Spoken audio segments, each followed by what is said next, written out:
mid kalaan jeclaha mid kaloo had iyo jeer aan ka helo iska waanay noqonaysaa moogta macal habaarde waa habaariyo waanaan isku daray waa habeenkaan ugu waalid casa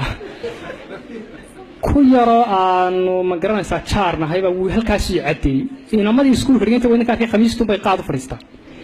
halkaasuu xiijiyo aniguna ninkaa iska xayraankaaba anoon jeebku ina qasaysnayba maalin walba imanayaan soonaya maantana caqaar waa khamiis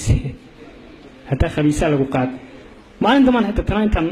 u dhiibay intii aan hayay baan heesna u qaadaan habaarka ducada waxba isku daray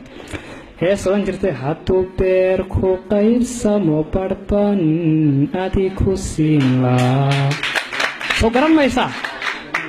taasuumaan sacsacad uga dhigay waxaan idhi hadduu murqaanku qaybsamo barban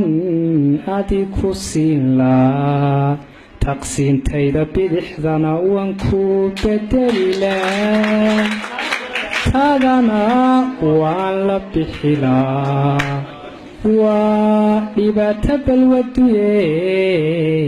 kalaman bakhayleen jaadkoon laba bocood noqon barhkaagaan ku siin laa beesal haddaad cabbaysana durankuugu darilaa barhgo-aaga mijimbaan biyo raaci odhan laa ilaah waxaan baryaayaa khamiisaha barjayn iyo inaad qiiq burburiso